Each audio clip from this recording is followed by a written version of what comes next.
NDA ने अपने उपराष्ट्रपति पद के उम्मीदवार के नाम का ऐलान कर दिया है। महाराष्ट्र के राज्यपाल सीपी राधाकृष्णन एनडीए के उपराष्ट्रपति पद के उम्मीदवार होंगे। सूत्रों के हवाले से बड़ी जानकारी मिल रही है कि एनडीए की तरफ से उपराष्ट्रपति चुनाव रक्षा मंत्री राजनाथ सिंह की देखरेख में होगा। केंद्रीय मंत्री किरेन रिजिजू को चुनाव एजेंट बनाया गया है। उपराष्ट्रपति चुनाव के लिए राजनाथ सिंह को बड़ी जिम्मेदारी यहां दी गई है।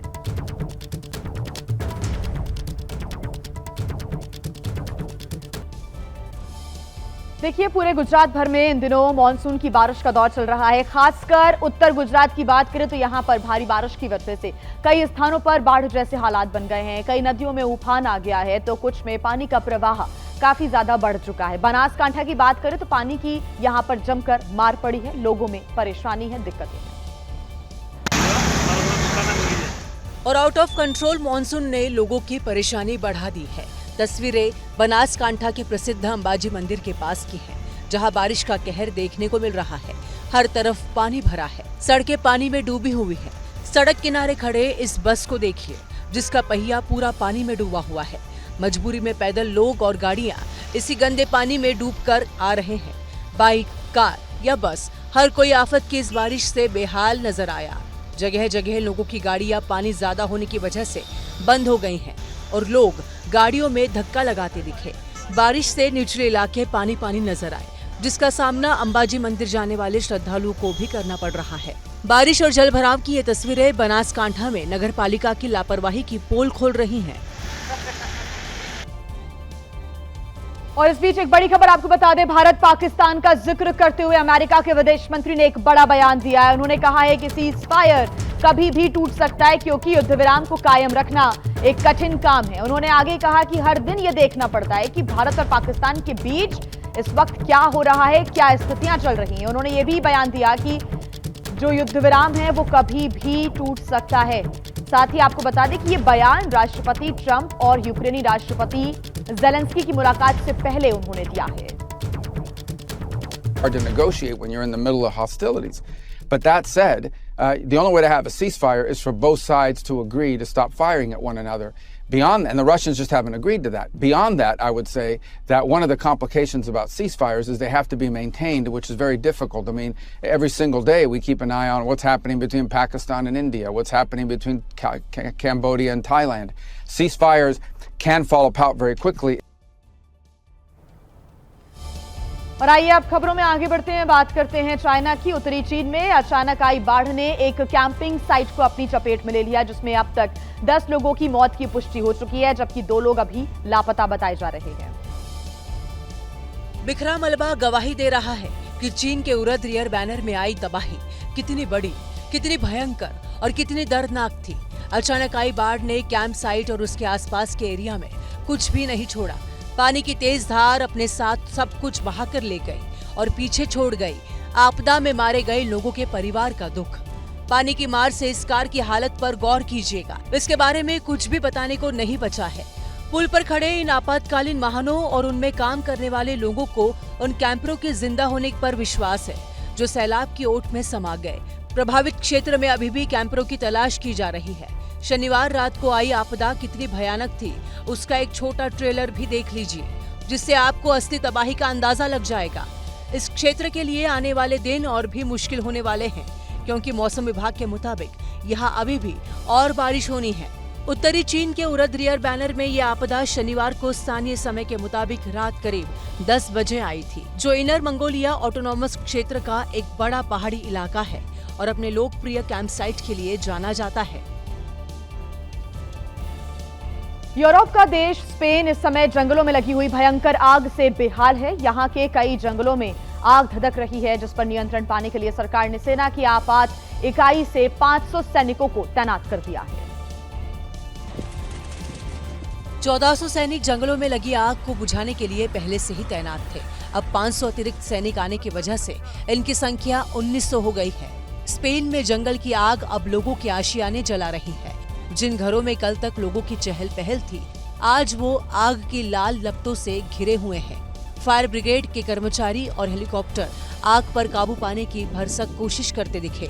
आग पर काबू पाने के लिए फायर ब्रिगेड के साथ सेना के जवान भी जुटे हैं। छोटे विमानों और हेलीकॉप्टर्स की भी मदद ली जा रही है। लेकिन सूखे मौसम और तेज हवाओं की वजह से आग थमने की बजाय और भड़कती जा रही है।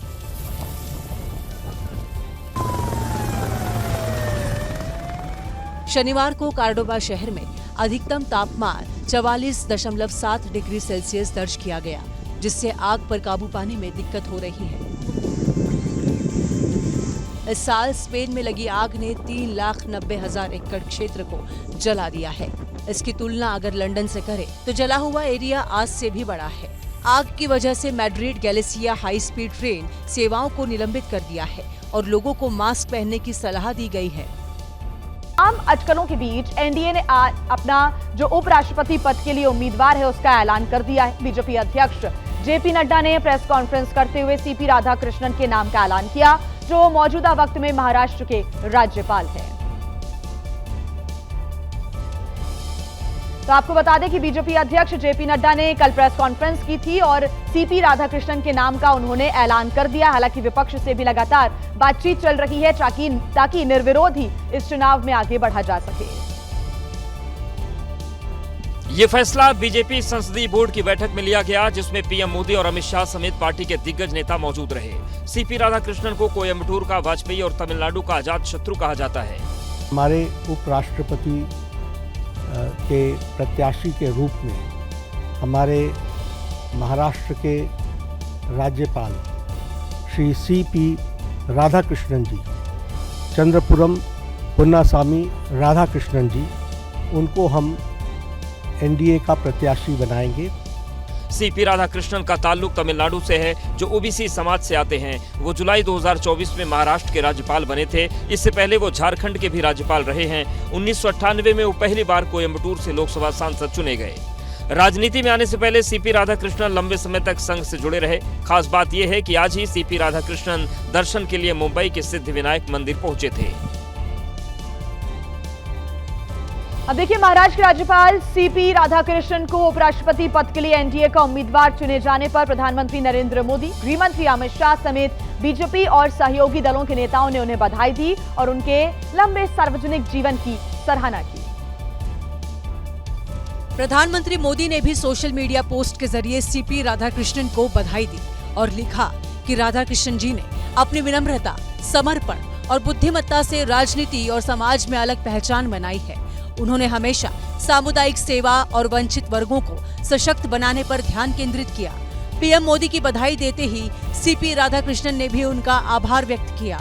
इसके अलावा एनडीए के सहयोगी दलों ने भी सीपी राधाकृष्णन को उपराष्ट्रपति उम्मीदवार बनाने का स्वागत किया है।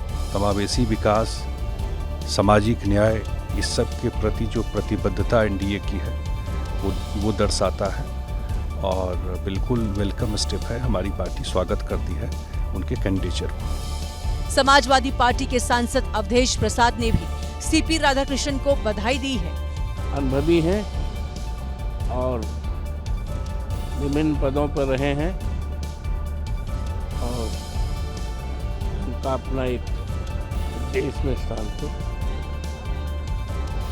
उनको प्रत्याशी बनाया गया है, इसके लिए मैं उनको बधाई देता हूँ। संसद भवन परिसर में आज सुबह 10:15 पर इंडिया गठबंधन के नेताओं की बैठक होनी है, जिसमें विपक्ष के उपराष्ट्रपति उम्मीदवार के नाम पर चर्चा संभव है। साथ ही आपको बता दें कि सीपी राधाकृष्णन 4 दशक से ज्यादा समय से राजनीति और सामाजिक जीवन में सक्रिय रही हैं और उन्हें तमिलनाडु की राजनीति का सम्मानित चेहरा भी माना जाता है। फिलहाल सीपी राधाकृष्णन अभी महाराष्ट्र के राज्यपाल हैं। और एनडीए के उपराष्ट्रपति पद के उम्मीदवार के तौर पर घोषणा के बाद महाराष्ट्र की राजनीति में सरगर्मी बढ़ गई है। कई बड़े नेताओं ने उन्हें इस सम्मान के लिए बधाई दी है। महाराष्ट्र के मुख्यमंत्री देवेंद्र फडणवीस ने राजभवन जाकर राज्यपाल सीपी राधाकृष्णन से मुलाकात की, उनका अभिनंदन किया और उन्हें बधाई दी। महाराष्ट्र के डिप्टी सीएम एकनाथ शिंदे ने भी सीपी राधाकृष्णन को शुभकामनाएं दी हैं और उपराष्ट्रपति पद के लिए शिवसेना के समर्थन का ऐलान किया। इस बारे में खुद स्वयं गृह मंत्री अमित शाह साहब ने भी मेरे से बात की। सीपी राधाकृष्णन जी को शिवसेना का पूरा समर्थन है और पूरा उनको सहयोग है। मुझे पूरी तरह उम्मीद है कि वो उनकी जीत बड़ी जीत होगी। इतना ही नहीं, शिवसेना यूबीटी ने भी सीपी राधाकृष्णन के नाम का समर्थन किया है। एक अच्छी पर्सनालिटी है, नॉन कंट्रोवर्शियल है, हमारी तरफ से उनको जरूर शुभकामनाएं हैं।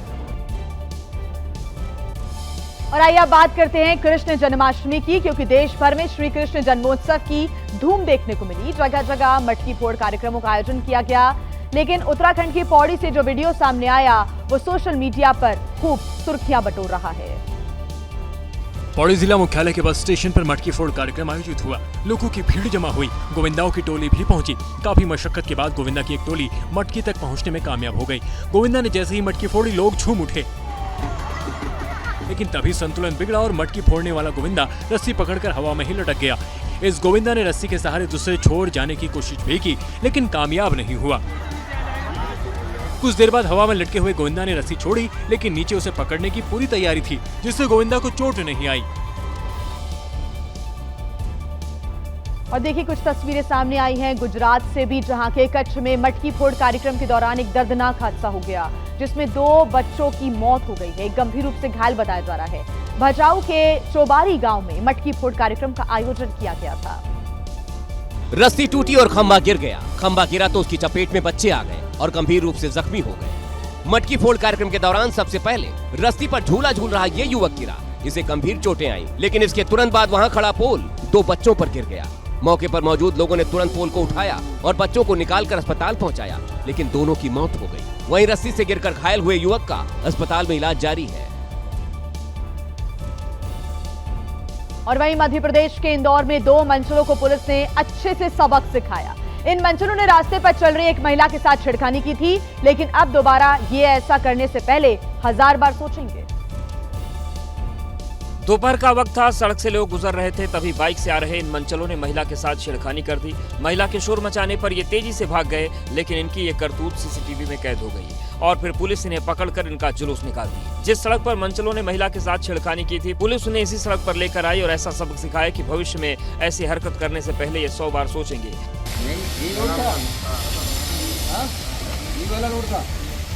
अच्छी बात ये रही कि महिला ने तुरंत थाने पहुंचकर इसकी शिकायत दर्ज कराई, जिसके चलते मंचले कानून के शिकंजे में आ गए। बात करते हैं गुजरात के आणंद की, जहां पर बड़ा हादसा हो गया। एक बेकाबू ट्रक ने सड़क किनारे खड़ी हुई कई गाड़ियों को टक्कर मार दी। गनीमत रही कि इस हादसे में किसी की जान नहीं गई।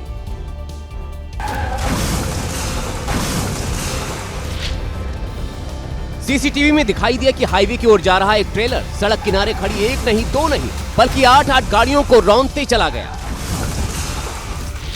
शुरुआती जांच में सामने आया है कि ट्रेलर का स्टीयरिंग फेल हो गया और उसके बाद यह हादसा हो गया।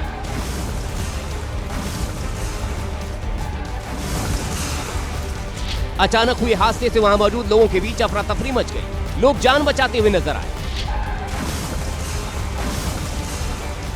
गाड़ियां पार्किंग में लगी थी, इसलिए जान माल का नुकसान ज्यादा नहीं हुआ।